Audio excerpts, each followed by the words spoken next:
করি যে বাংলা ব্যান্ড বা বাংলা রক মিউজিক বা বাংলা অল্টারনেটিভ মিউজিক তার বেশিরভাগ জন্মস্থান বা জন্মস্থল কিন্তু নয় একটা কলেজের ক্যান্টিন, আর নয় একটা চায়ের দোকানের, একটা ঝুপড়ি চায়ের দোকানের দুটো ছোট্ট বেঞ্চ।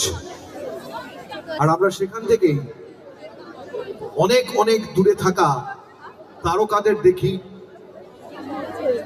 কখনো আমরা সেই তারকাকে ছুঁতে চাই, কখনো বা আমরা নিজেদের স্বপ্নে বিভোর থাকতে চাই।